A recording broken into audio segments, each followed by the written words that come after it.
de uma escala como a nossa, na verdade, não é uma usina de biogás só, é uma indústria. E dentro dessa indústria existem 3 fábricas, né? Eu gosto de dividir assim: você tem uma fábrica de biogás, que é a fábrica, você tem que produzir o biogás, esse biogás não está sendo gerado. A gente tem uma fábrica de biometano, que é, né, o refino dessa matéria-prima, e a gente tem uma fábrica de fertilizante, com todos os desafios também. Você vender fertilizante não tem nada a ver com vender biometano. É um setor diferente, é um cliente diferente, é uma dinâmica diferente, é um momento diferente. Então, você precisa também estar dentro dessa estratégia, né, muito conectado, né, com produção e desenvolvimento comercial, desenvolvimento de produto, né, porque tudo é novo. Você está falando com pelo menos 3, vamos chamar assim, grupos de stakeholders, né? Você está falando com o gerador de resíduo, que, na minha percepção, o maior desafio para ele é ter alguém que consegue absorver o resíduo que ele gera num determinado momento, porque a produção aumentou, porque ele precisa fazer descarte. O segundo grupo são os produtores rurais, né? Então, o produtor rural que vai absorver esse fertilizante. E, cara, aqui talvez tenha um gargalo bem grande, né? E o terceiro grupo são os consumidores de biometano. Quais desses 3 grupos hoje, cara, você vê como o maior desafio da operação?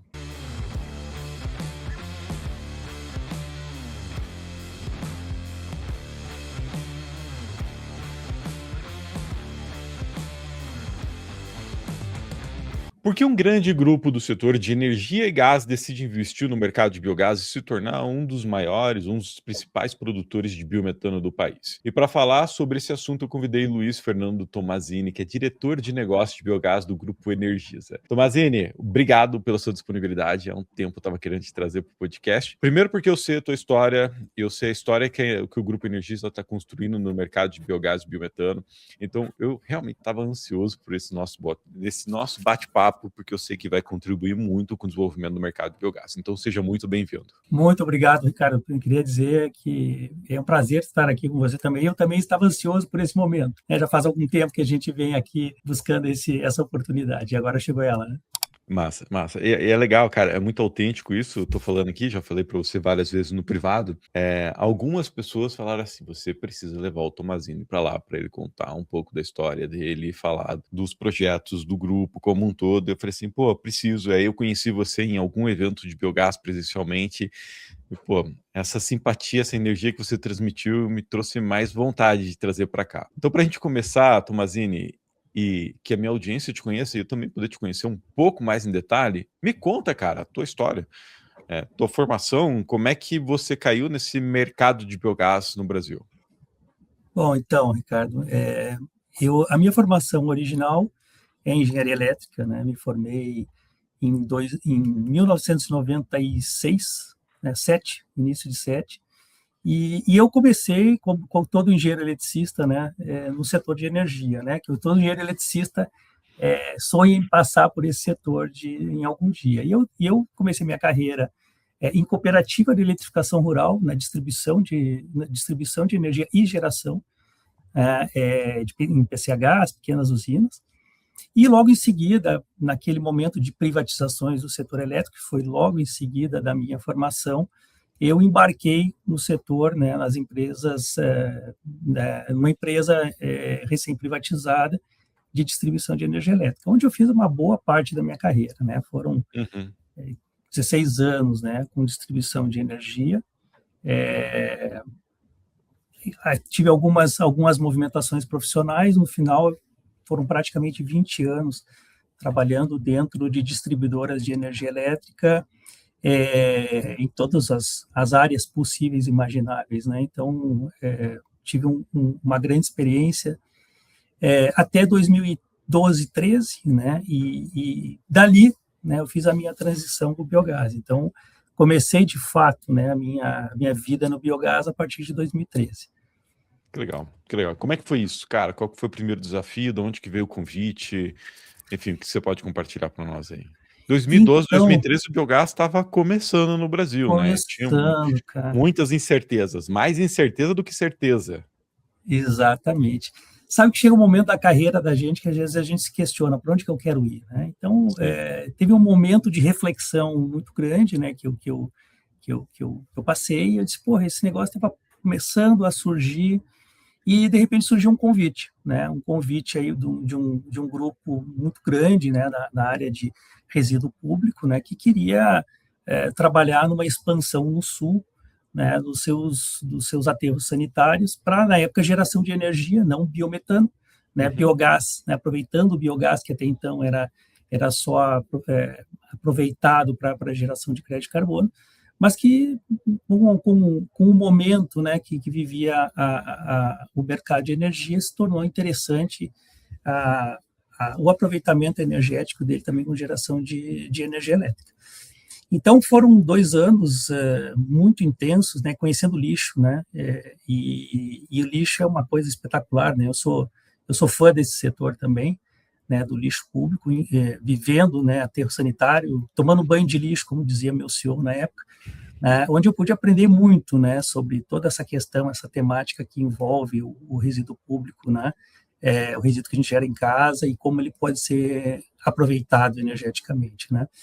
Então, ali começou a minha carreira no biogás, né, foi nesse momento de transição, né, onde os projetos começaram, de fato, né, a virarem no Brasil.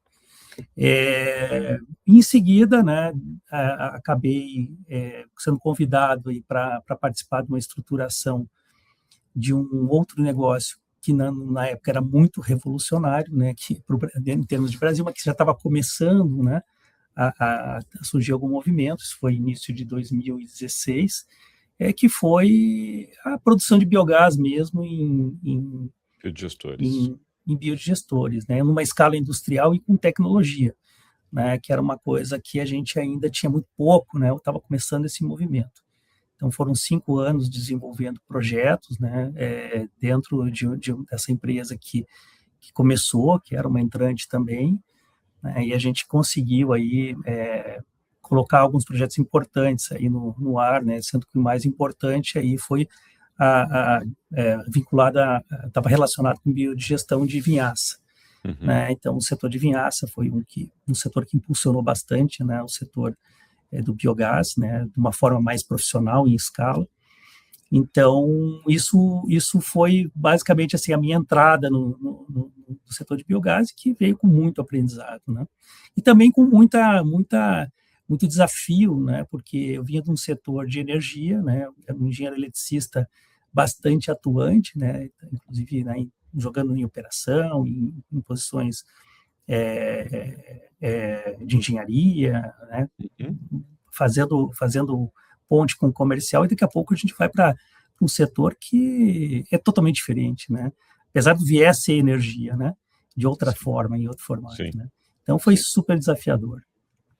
Cara, que interessante. Você talvez seja o primeiro ou um dos primeiros, eu não consigo lembrar ninguém aqui de cabeça, que teve uma experiência que passou pelos 2 tipos de biogás, biogás do aterro e biogás de biodigestão.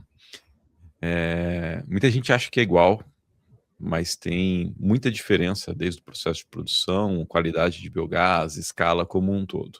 Qual que é a maior diferença, cara, nessas operações e nesse modelo de negócio? Você que tem os 2 backgrounds, viveu o aterro, viveu o lixo e agora vive o biogás de biodigestão, que tem muito mais controle, a gente consegue prever muito mais o que vai sair do biodigestor do ponto de vista de qualidade de biogás, porque a gente controla a entrada do biodigestor.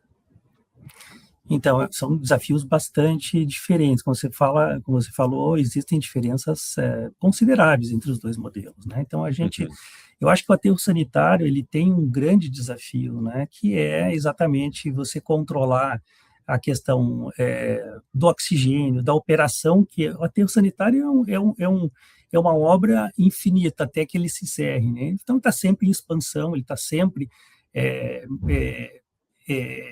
com muita atividade em cima do maciço, né? Seja de frente de trabalho, de descarga, de expansão de célula. Então, você, por exemplo, conseguir controlar entrada de oxigênio, seja por uma questão de processo, seja por uma questão operacional, algo super complexo, né? Acho que tem que saber fazer isso, né? Tem que ter um time bom para fazer isso.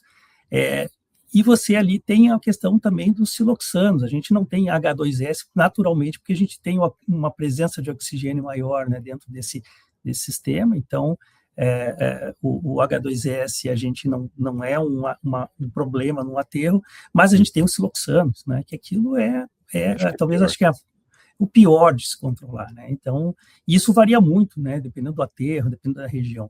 Então, são desafios diferentes, né? São modelos de negócio também que eu entendo diferentes. A gente está com o modelo de aterro, eu tenho o seu modelo próprio, sua vida própria, né? E o biometano, ou a geração de energia a partir do biogás, tem o seu modelo também, né? Dentro desse contexto aí, também em particular. Quando a gente vai para um sistema com biodigestão, a gente junta todos os problemas e as oportunidades, né, numa operação só. Então, os desafios são muito grandes também, né? À medida que a gente tem também algumas questões que facilitam, que é um maior controle do que está acontecendo ali dentro, a gente tem outros desafios, né? Uhum. Então, eu gosto muito de falar, assim, né, internamente, que a gente tem uma indústria, né? Quando a gente monta, né, um projeto em escala, né, de uma escala como a nossa, na verdade, não é uma usina, né, de biogás só, é uma indústria, né? E dentro dessa indústria existem 3 fábricas, né? Eu gosto de dividir assim: você tem uma fábrica de biogás, né, que é a fábrica, você tem que produzir o biogás. Esse biogás não está sendo gerado, né, como no aterro, né, de uma forma natural, né? Você tem que ter esse controle de geração, e para isso você tem uma série de complexidades que vai lá desde controlar a logística do que está chegando todo dia, os volumes, a composição. Então, essa fábrica é uma fábrica que ela tem que ser muito bem gerida, muito bem operada. A gente tem uma fábrica de biometano, né, que é, né, o refino dessa matéria-prima, que passa a ser o biogás, que a gente tem que gerar essa matéria-prima também, né, que com toda a sua complexidade tecnológica, que não é pouca, né? E a gente tem, no nosso modelo, né, no nosso modelo particular, uma fábrica de fertilizante, com todos os desafios também, comerciais, logísticos, né, o que vale para o biometano também, o que vale para o biogás, para o resíduo, né? Então, assim, são modelos que têm as suas características bem particulares, né? As duas têm muito desafio, né? Você tem que entender do que você está fazendo para poder, né, ter um negócio, né, que performe, de sucesso, mas que são bem diferentes, né? A gente tem aí desafios, né, de cada modelo bem particulares. O que você colocou é muito claro, assim, o aterro, apesar de hoje já mudou bastante, né, na visão do aterro, o biogás já passou a ser um negócio estratégico, mas não é o principal negócio ainda. Enquanto que numa planta de biogás com biodigestor, que é o caso que vocês estão desenvolvendo hoje na Agric dentro do grupo, o biogás é o principal ou um dos principais negócios, né? Você colocou aqui muito bem colocado agora. E aí, antes da gente falar gostei da tua estratégia das 3 fábricas. Nunca tinha ouvido falar. Eu acho que fica muito didático para explicar o que vocês fazem, o que é uma usina de biometano. Mas, cara, que momento o desafio do grupo Energisa, que momento você entra nesse desafio do grupo Energisa de se tornar um produtor de biometano? Então, eu acho que o grupo ele tem algumas características muito particulares, né? Isso está no Uhum. DNA, né? Somos uma empresa de 121 anos esse ano, né? E ela tem uma característica muito, muito dela, né, própria, que é sempre, né, estar ligada ao renovável. Então, ela traz isso no seu DNA. Ela começou gerando energia com água, né, com um reaproveitamento de água, energia hidráulica. Ela fez, né, ela cresceu nesse segmento de geração hídrica, né? E sempre teve esse caminho como um norteador, né? Então, ela tem muito esse DNA. Dentro da estratégia do grupo de diversificação de fontes, está, né, aí o objetivo principal, que é participar dessa transição energética que está ocorrendo aí a nível de mundo, né, que é inevitável, né, e que é o caminho. Então, ela tinha dois objetivos, né, que há um tempo atrás, que é entrar no setor de distribuição de gás, né, entendendo o gás natural como um combustível de transição, extremamente importante para o processo também, né, de redução aí das emissões, dos impactos, né, da energia, né, que a gente precisa utilizar, que a sociedade demanda. Uhum. E entendendo também que quem, né, distribui energia, que tem já uma consolidação no mercado de distribuição de energia, até a gente não falou sobre isso aqui, mas acho que todo mundo sabe que o Grupo Energisa ele tem, né, uma atuação, o negócio principal dela hoje, né, é a distribuição de energia, transmissão de energia, entendendo que distribuir energia tem suas similaridades com a distribuição de gás, entrar nesse setor de gás natural também, onde está se passando, passou por um momento de oportunidades. Então, ela entrou nesse setor de gás, e dentro da estratégia de transição energética, olhando o gás natural como um elemento de baixa emissão, como um combustível de transição, o biometano, né, dentro da estratégia, obviamente que faz muito sentido, né? Então, ela veio buscar o biometano, desenvolver o biometano como um negócio, mas também como uma complementação, né, a sua atuação dentro do setor de gás natural. Então, as estratégias, elas se conversam, né, a nível de grupo, né, dentro desse viés. A Energisa tem uma tradição também de desenvolver muitas fontes, né, e operar muitas fontes. Então, hoje ela tem já um portfólio consolidado em geração distribuída na área de solar, por exemplo, né, o biometano veio como mais uma fonte dentro do viés de negócio do grupo para ser desenvolvida, né, e ganhar escala. Legal. E como é que você entrou nele? Como é que chegou o teu convite e qual que foi o desafio que você teve Então, resolver? sabe que o meu convite foi a minha entrada no grupo foi meio por acaso no setor de biogás, né? Então, essa é uma história interessante. Eu recebi em 2020, final de 2021, um convite para mim participar, né, da alavancagem da expansão da Alsol, que era uma empresa do grupo, né, que estava desenvolvendo o projeto de expansão solar em geração distribuída, que naquele momento foi um momento muito forte de expansão da área de solar, e eu recebi um convite exatamente para mim gerenciar a companhia na área de engenharia, né, para poder alavancar esse projeto, que era um projeto muito grande, né, um projeto de mais de 2 bilhões, para mim trabalhar na estruturação da empresa e na gestão desse desenvolvimento, dessa expansão. Basicamente, eram 160 usinas solares aí na faixa de 3 megawatts e meio de pico, né, em GD, que deveriam ser construídas em 3 anos. Então, eu entrei, né, eu passei pelo setor de biogás, né, e recebi esse convite, né, para mim ir lá desenvolver essa fonte, que era algo que também me interessava muito, que estava muito no meu DNA de engenheiro eletricista, né, que eu já vinha trabalhando também, né, alguma coisa nesse sentido.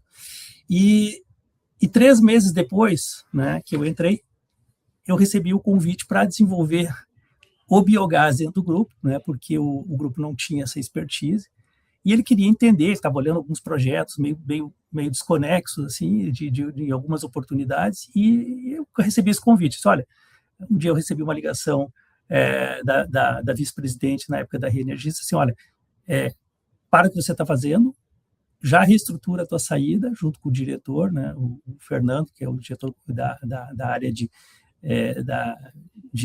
engenharia do grupo, da Reenergisa, e disse, olha, e vem para cá desenvolver o biogás. O grupo quer entrar nesse negócio e a gente entendeu que a gente tem aqui uma pessoa que pode ajudar, né, a originar essa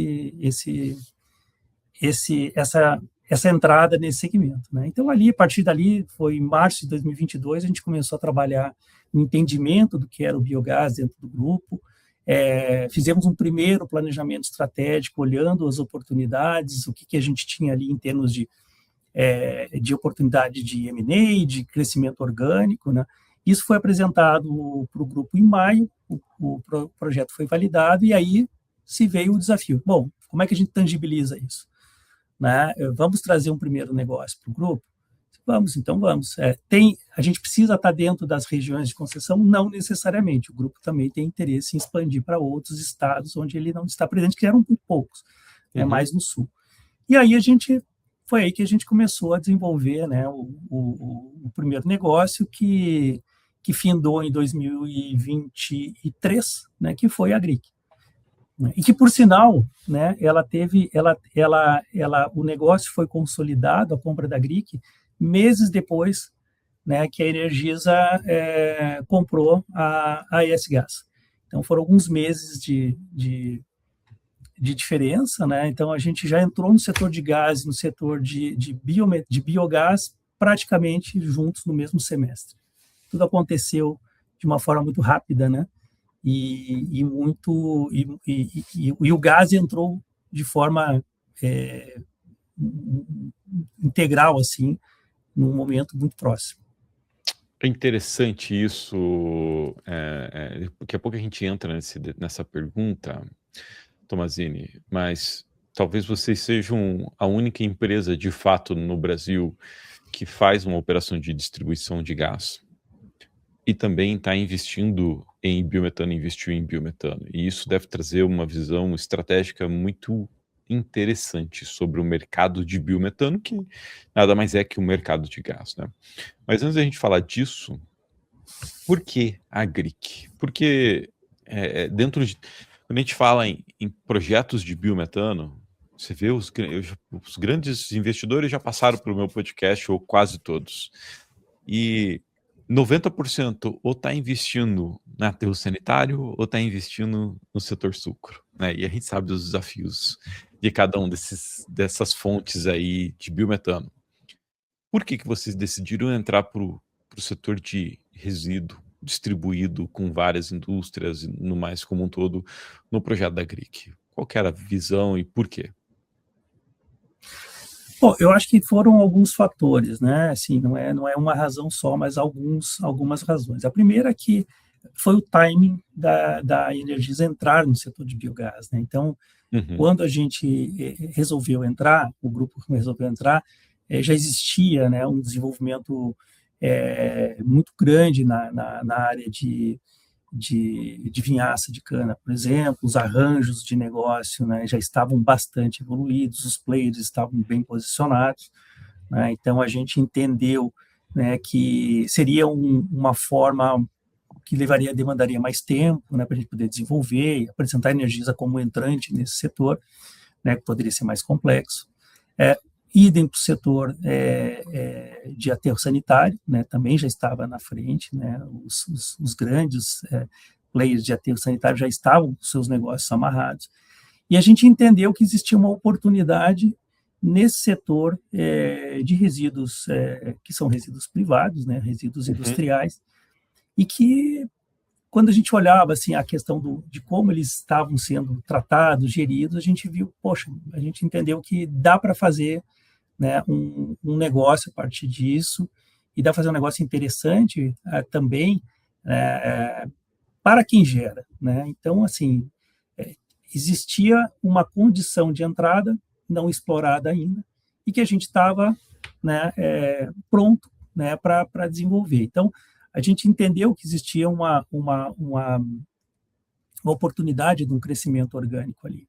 Enquanto a gente estava olhando outras coisas também, sempre atento ao mercado, oportunidades de M&A, enfim. Mas, bom, se a gente pode crescer, né, organicamente dentro do grupo, né, a partir dessa oportunidade. Foi a partir dali que a gente identificou, né, a GRIC, que eu também já conhecia ela de outros carnavais, sabiam que tinham sócios que queriam alavancar o negócio, era uma empresa pequenininha, recente, mas era a maior compostagem de lodos, né, do estado de Santa Catarina. Eu não sabia Então a gente disso. viu essa oportunidade. Na época a gente entendeu, né, que eles tinham uma operação muito rudimentar, mas bem feita, né? Tanto que a gente não tinha nenhum tipo de passivo, a gente tinha lá uma condição boa de posicionamento, de licenciamento, enfim, e que tinham principalmente duas pessoas, dois sócios que queriam, um sócio, na verdade, que queria lá alavancar o seu negócio. e foi a Que partir dali que a gente tomou essa decisão de entrada. legal. E é uma estratégia, pelo que você está me falando, que conecta com a tua fala lá no começo, de diversificar, de ter produção distribuída, geração de resíduo, de lodo industrial, a gente vai ter em quase todo o território brasileiro, porque o país é um país de produção de alimento biocombustível, e isso, desenvolver esse know-how, desenvolver esse projeto, permite que você replique ele. Exato? Exatamente, Massa. exatamente, É um projeto que tem bastante barreira de entrada, né, porque não é um Sim. projeto simples, é um projeto que tem uma escala mínima que a gente entende que é uma escala mínima viável, pelo menos para o grupo entrar, mas que gera muita oportunidade também, né? Então, foi dentro desse olhar que a gente tomou a decisão de entrar. Não é um projeto, do ponto de vista de concepção, ele não é simples, mas do ponto de vista de negócio, ele é mais complexo ainda, porque vamos pensar que num negócio de biometano, num negócio de gás, você precisa se preocupar com os contratos de comercialização do gás. Aqui você tem um elemento a mais, você precisa se preocupar com os contratos de resíduo, né? Então você vai ter Exato. múltiplas fontes de negociação para que de fato a operação aconteça lá no final, que é a entrega do biometano para o consumidor. Mas antes, de novo, da gente entrar nessa questão de negociação de molécula, explica, Tomazini, para quem não sabe o que é a GRIC, aonde está a GRIC, o que é a GRIC? Acho que esse é um ponto importante. A gente está falando aqui com muita propriedade, como se nossa audiência conhecesse, mas eu garanto que a maior parte ainda não conhece o que é a GRIC, os números, a localização, tudo mais.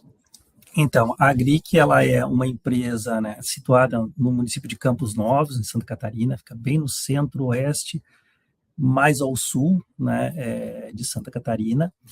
Ela tem hoje, né, ela é a empresa a partir de onde nós desenvolvemos o nosso primeiro projeto, né, nosso primeiro negócio, né, que eu não digo só que é de biometano, negócio que envolve o tratamento de resíduos, é um negócio que envolve também a produção de biofertilizante, e que ela está hoje em fase operacional. Então, assim, é uma empresa que ela foi comprada, alavancada, né, e que hoje ela está numa fase de início de operação, né, já com todos esses elementos aí em produção, né.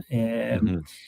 É uma usina com uma capacidade de geração líquida, vamos dizer assim, de biometano de 25 mil normalmente cúbicos dia, né? Ela tem dentro da sua concepção também a autossuficiência energética, né? Energética elétrica e térmica, né? Embarcada, e uma capacidade de tratar até 400 toneladas de resíduos de indústria, né?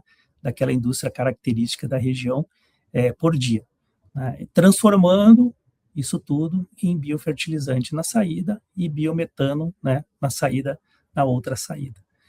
É um projeto onde a gente tem, ele está isolado da rede de gás, né? Então a gente tem aí, né, um modal de distribuição de biometano comprimido, né, na sua saída para distribuição. Legal. O que é a expectativa de produção de biofertilizante lá, Tomazini? Vocês já têm esse número? Já, a gente tem uma fase de mudança total de tecnologia, né? Então a gente desenvolveu, isso foi um negócio bacana aqui dentro da nossa história também, que nós desenvolvemos, né, muita coisa, né, apostando também muito em desenvolvimento de fornecedores, né, porque as soluções não existiam prontas, né? Então a gente está numa fase aí de virada de chave de tecnologia de produção de biofertilizantes. E a gente tem a expectativa aí desse primeiro ano de produzir alguma coisa em torno de 40 mil toneladas, né? E depois podendo aumentar. A gente tem máquina, processo para aumentar. Mas, como você disse, tem todo um desafio aí, que é um desafio de produção, né, de qualidade e de mercado também, né? Porque, pensa, né, como a gente falou aqui, acho que a gente vai falar em sequência, você vender fertilizante não tem nada a ver com vender biometano, né? É um setor diferente, é um cliente diferente, é uma dinâmica diferente, é um momento diferente. Então, você precisa também estar dentro dessa estratégia, né, muito conectado, né, com produção e desenvolvimento comercial, desenvolvimento de produto, né, porque tudo é novo. Né? Então, a gente vem aí nessa estratégia de começar e expandir. Você está falando com pelo menos 3, vamos chamar assim, grupos de stakeholders, né? Você está falando com o gerador de resíduo, que, na minha percepção, a tarifa de portão, que é o que ele paga para destinar o resíduo, talvez seja o menor dos desafios. Para ele, o maior desafio para ele é ter alguém que consegue absorver o resíduo que ele gera num determinado momento, porque a produção aumentou, porque ele precisa fazer descarte. Então, olha uma planta de biogás como vocês, ali na região de Videira, Concórdia, que é um polo de agroindústrias muito forte, como uma planta muito estratégica, né? Então, esse é o primeiro grupo. O segundo grupo são os produtores rurais, né? Então, o produtor rural que vai absorver esse fertilizante. E, cara, aqui talvez tenha um gargalo bem grande, né? Você abrir uma cultura, colocar um produto adequado para as culturas que são praticadas naquela região, tudo mais. E o terceiro grupo são os consumidores de biometano, né? E quais desses 3 grupos hoje, cara, você vê como o maior desafio da operação? Olha, a operação ela tem desafio de todos os lados, né? Então, vamos lá, a gente olhar pelo lado do resíduo, né? Qual é que é o grande desafio nosso? É poder entender essa dinâmica, né, logística, né, do cliente, né, do gerador, né? Podendo também, né, já prover ganhos, né? Quer dizer, repassar ganhos de escala, de custo para o gerador. A gente já vem fazendo isso, né? Nossa política aí que envolve, né, a questão da taxa de tratamento, ela já vem, né, proporcionando ganhos, né, para o gerador, então, em termos de segurança, rastreabilidade e preço, né? A gente tem dentro desse ecossistema aí uma descaracterização completa, né, dentro dessa produção do resíduo dele, então, enfim, essa responsabilidade passa a ser nossa. Mas é muito desafiador a gente entender a dinâmica de resíduo, que dentro desse mercado, né, você não tem uma constância diária, né, tanto em quantidade quanto em composição. Né? E, por outro lado, você tem que entregar biometano estável todo dia, né, constante, né, porque você tem os seus contratos que você tem que cumprir. Então, essa logística é um grande desafio. Né? Na parte do biometano, a gente tem um desafio também, que é a produção a partir dessa fonte, que varia muito, né, todo dia, de forma estável. E temos o desafio também aí que eu acho que é um fator um pouco, né, mais desafiador, que é a questão da logística via GNC, né, via carreta. Então, a gente tem que ter os horários programados, a gente tem que estar olhando a entrada e a saída, né, entendendo como é que isso vai funcionar, né, qual é o horário de despacho do caminhão, que a carreta tem que chegar, que o cavalo tem que chegar para levar a carreta, para entregar para o cliente, qual é o horário que o cliente está esperando, enfim. Esse é um grande desafio. Na parte do biofertilizante, a gente tem a sazonalidade característica da região de mercado, né? Então, lavouras que ela tem janelas de aplicação, né? Então, temos aí, além do desenvolvimento do produto, né, que é algo que a gente está fazendo agora e que a gente já melhorou exponencialmente a qualidade do que se fazia antes, né, e a gente vai chegar ainda no estado da arte do fertilizante orgânico, estamos indo para esse caminho, né, dentro da tecnologia que nós temos, para depois podermos dar outros passos. A gente tem um desafio comercial mesmo, né, logístico comercial, porque a hora que as janelas de aplicação abrem, é tudo para ontem. Né? Você tem que entregar para o produtor esse fertilizante quando ele precisa. Né? E é um momento que as lavouras estão cobertas, essas janelas fecham. Então, você tem que buscar outras alternativas de mercado. Então, que não são exatamente aquelas que estão na região. Então, a gente tem desafios de vários, né, em todas essas frentes. Né? É por isso que realmente o negócio precisa ser trabalhado muito, né, comercialmente e operacionalmente, de forma muito forte, de forma muito sinérgica. 2 dúvidas. A primeira é sobre o fertilizante. Hoje vocês produzem e comercializam ele farelado e líquido? Como é que é?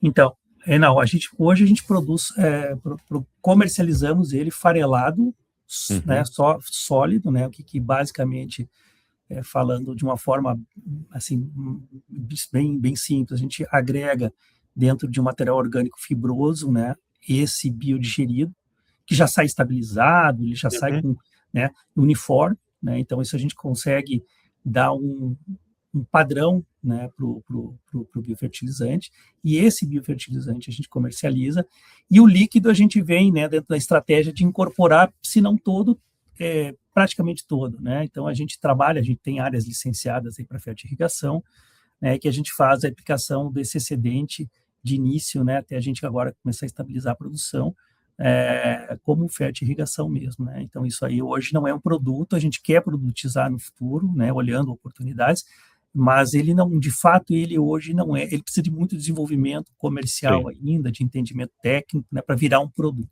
Então sim. hoje ele é um custo dentro da operação.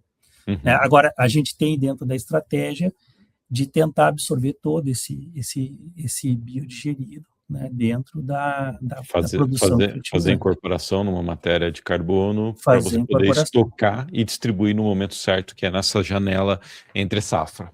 Exatamente, né? Esse é o Legal. desafio. Então a gente tem aí uma vertente de desenvolvimento de produto também aí dentro dessa estratégia, né, de desenvolver produto biofertilizante bastante forte. A gente ali conta com a colaboração da Embrapa, temos agrônomos, consultores, todo mundo aí trabalhando para a gente poder chegar, né, onde a gente quer, né, em termos de qualidade, de composição desse biofertilizante, que também, né, é algo que a gente entende que é o caminho, né, para a agricultura regenerativa, para a vida do solo, enfim. A gente tem outro universo aqui que a gente pode explorar. Sim, não, é um outro mercado, o trabalho que vocês o desafio que vocês têm não é só de produto, mas de conscientização do mercado, do produtor como um todo, né. O Brasil tem uma cultura muito forte do fertilizante químico. E biometano, para onde que vai o biometano, cara, hoje? São consumidores industriais, são frutistas, vai para o duto? Qual que é a estratégia principal de vocês numa planta que ela está distante do duto? Então, a gente tem hoje, né, um momento, né, como eu te falei, ele está em ramp-up, né, então a gente já tem contrato de entrega firme, mas ainda não toda a produção, né, a gente está ainda, à medida que a gente avança, a gente está avançando nesses contratos, existe muita demanda, né, para o Uhum. biometano, né, mas hoje ela está indo para a indústria, né, hoje ela está sendo deslocada para a indústria. A gente tem, né, dentro de uma visão estratégica também, né, uma perspectiva a médio prazo da gente conseguir também trabalhar na questão da descarbonização de frotas, né? Principalmente porque a gente coloca um ponto de produção de gás, de biometano, né, com toda essa compatibilidade com o gás natural, pelo menos 140 quilômetros à frente do final do duto da SC Gás, né? Então, a gente oportuniza que a logística seja estendida em direção ao oeste de Santa Catarina, ao centro-oeste e oeste, a partir de uma região produtora, né, de uma produção de biometano numa região que até então não era atendida. Então, a gente está, nesse momento, desenvolvendo, né, todos esses negócios também, né, olhando um curto, médio e longo prazo. Eu acho que quando você coloca, né, você se instala, né, uma indústria produtora de biometano fora da rede, você oportuniza, né, um desenvolvimento estrutural também do Estado, né? Uhum. Né, logística é uma coisa que custa caro no Brasil, né? E a gente está ali na nossa posição, ela tá entre a BR 282 e a 470, bem no Sim. entroncamento, que são os caminhos do litoral, caminhos de Uhum. portos, inclusive. Então, a produção, a grande produção de proteína animal de Santa Catarina para exportação passa por ali, né? Então, a gente tem um posicionamento privilegiado em relação, né, à logística, né? E agora, como a gente sempre fala, né, para você fazer uma transição da sua frota, tem que nascer alguma coisa antes, né? Então, a gente nasceu não olhando de imediato, né, a questão da descarbonização ou do combustível alternativo para o transporte pesado com biometano, mas a gente entende que isso, a médio prazo, pelo menos, vai ser uma grande oportunidade também para a indústria, né, que vai poder transportar, assim, obviamente, de forma mais barata e descarbonizada para acessar mercados aí que estão exigindo, né, esse tipo de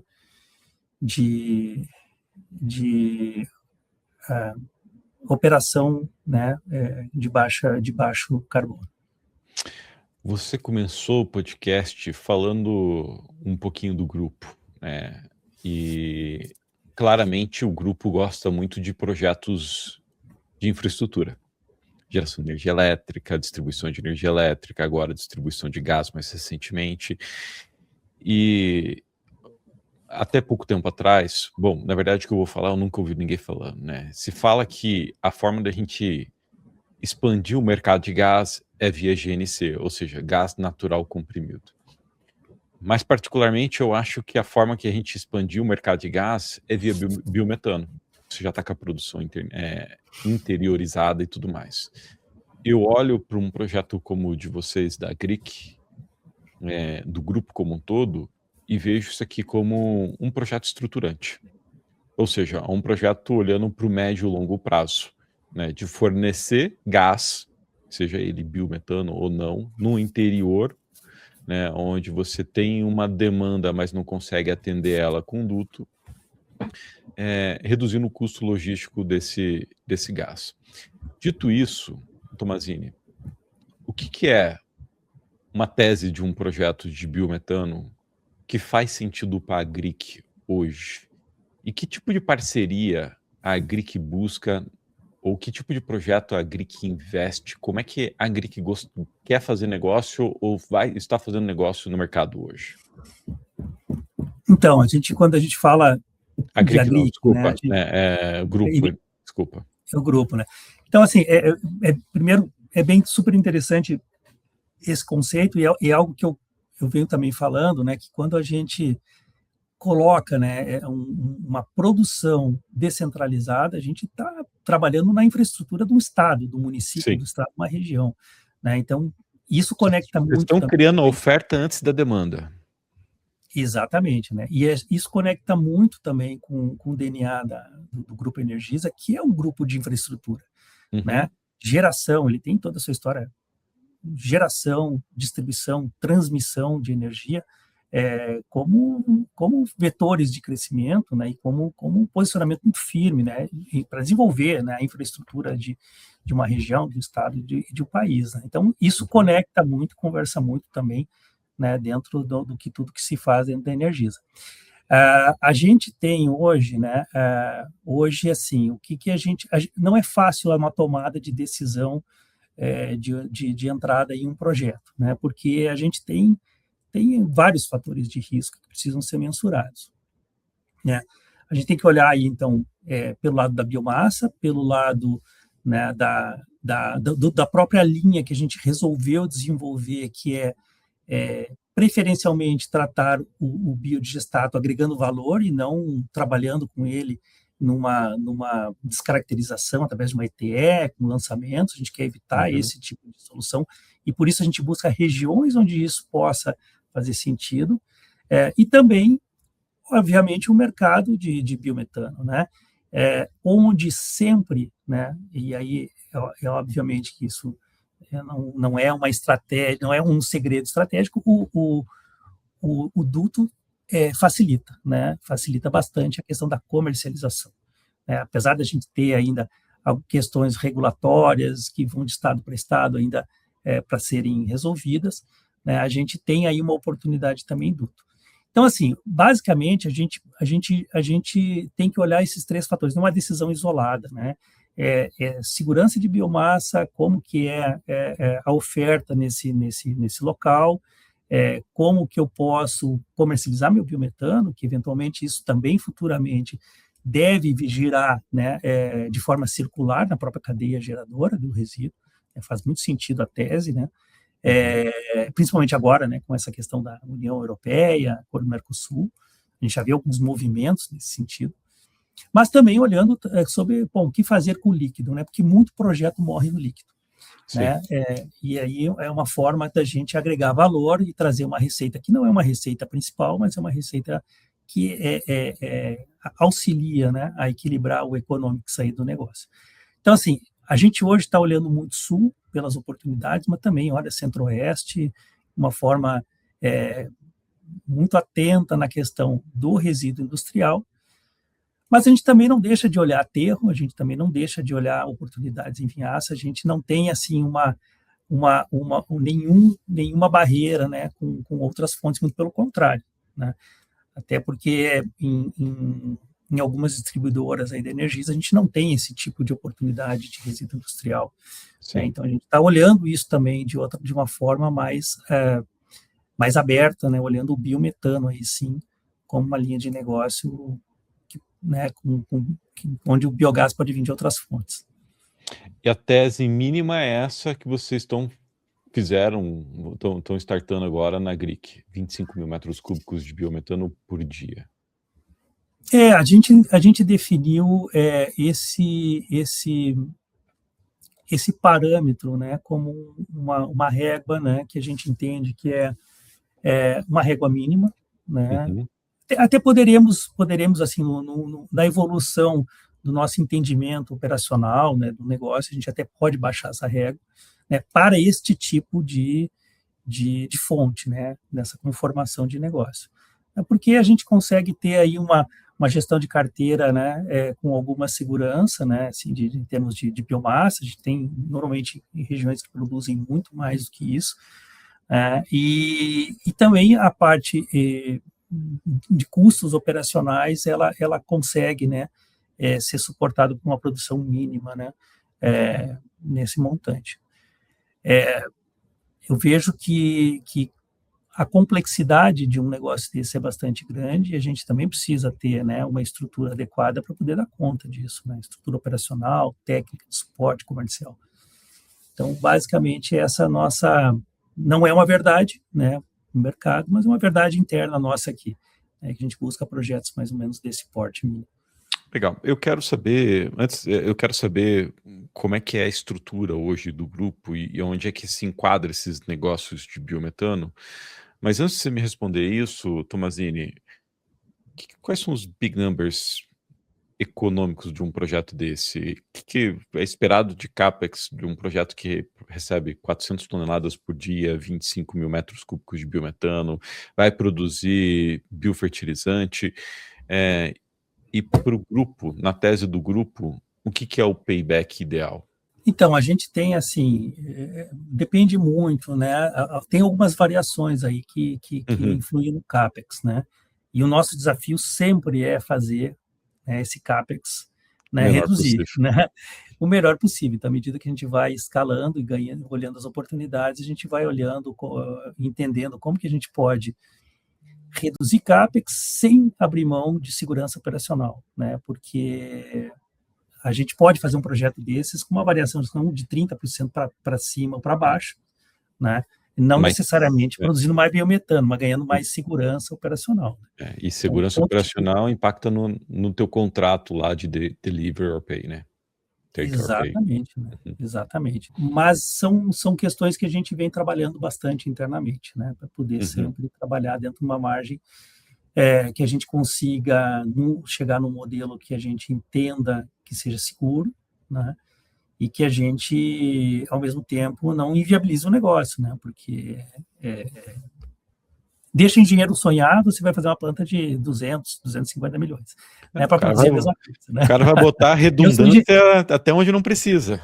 Exatamente, eu sou engenheiro e eu sei bem disso, né? Deixa a gente sonhar para ver onde vai parar. Né? Então, o nosso desafio até com o time técnico, o time de engenharia, sempre é esse, fazer essas provocações para que a gente tenha uma engenharia muito linkada também, né, aos objetivos do negócio. Né?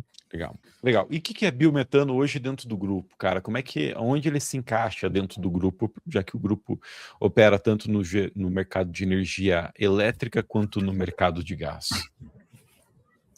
Então, assim, dentro dessa história que a gente estava contando, ah, que a gente o biogás dentro da Energisa, ela nasceu dentro da Reenergisa, né? A Reenergisa é um Uhum, braço de negócios não regulados, né, onde tem lá uma série de empresas que fazem serviços, né, de valor agregado. Então, o Grupo Energisa opera muita fonte, inclusive, né, através de uma linha de negócio dentro da Reenergisa, opera fonte solar, fotovoltaica, solar, eólica, PCH, distribuição, então, enfim, tem esse negócio lá dentro, tem o negócio da geração de energia fotovoltaica, comercializadora, tudo lá dentro da Reenergisa, né, desse ecossistema da Reenergisa, que são negócios que não são concessões, né? Vamos uhum, falar assim, negócios não regulados.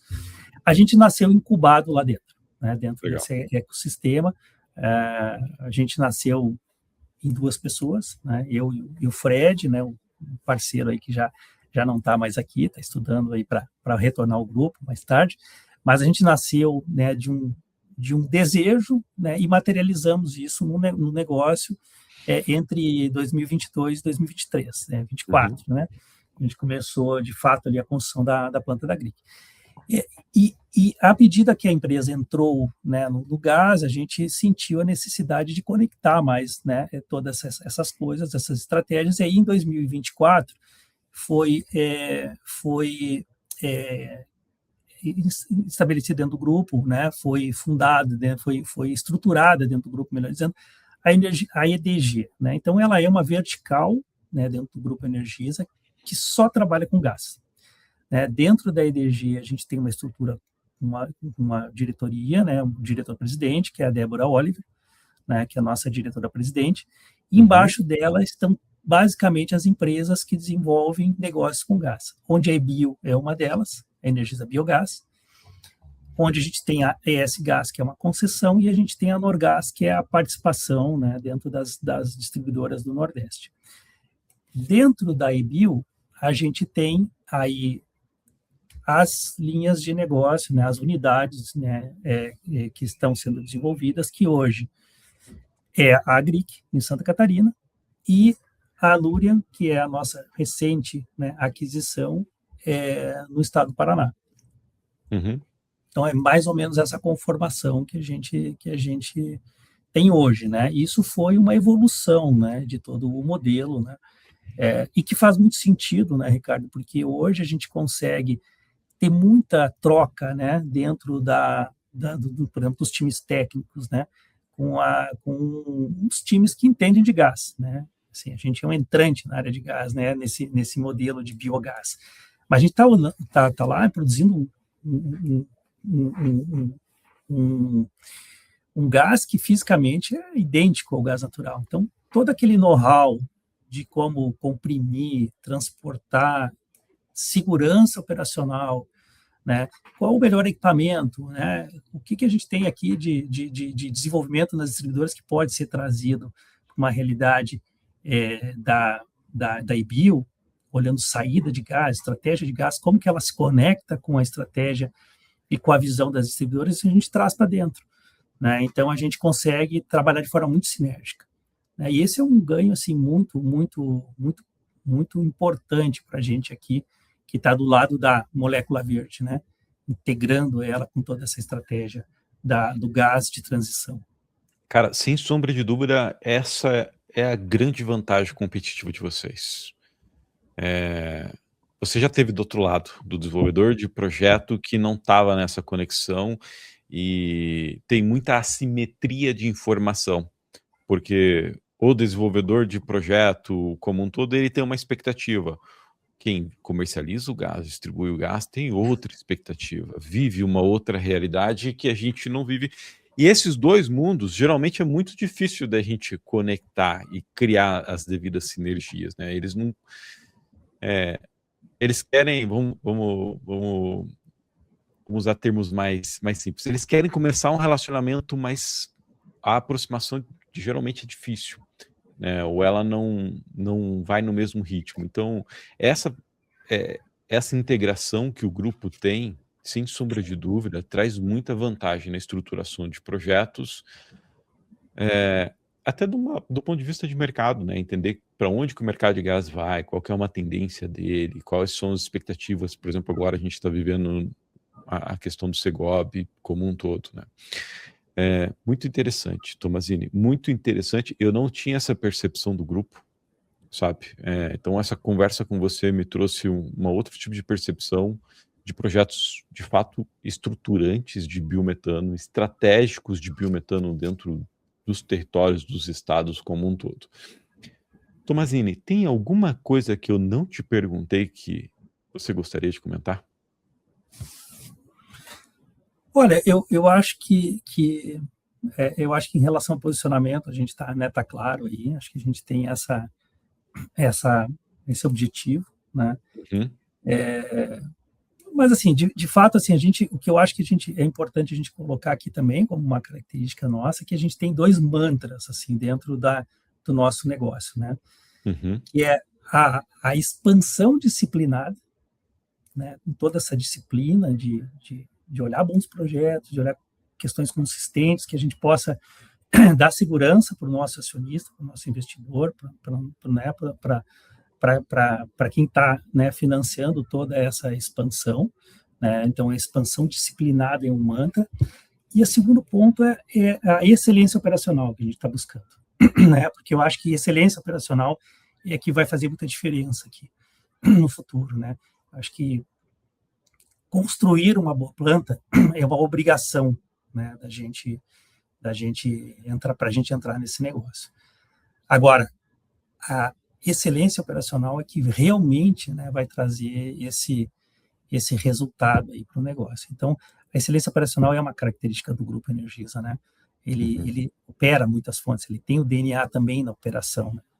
Então, a gente está sempre dentro desse nosso negócio, assim, com esses dois mantras, né? Vamos expandir com disciplina, que acho que é uma coisa muito importante, e vamos trabalhar na excelência operacional do nosso negócio. A gente vai operar esse negócio, vai buscar o estado da arte na operação. Esse é o nosso desafio aqui dentro, né? É de evoluir, né? Dentro toda essa experiência que a gente está vivendo agora. Você falou duas coisas bem interessantes ao longo do podcast, Tomazini. A primeira é do ponto de vista de estratégia de projeto, e você trouxe os 4 princípios que eu falo que todo projeto de biogás precisa ter. Você trouxe isso de uma forma muito clara. Biomassa, em disponibilidade, e quantidade e qualidade ideal para a produção de biogás. Então, esse foi um ponto que você bateu bastante. Outro ponto foi demanda, né? Demanda pelo gás.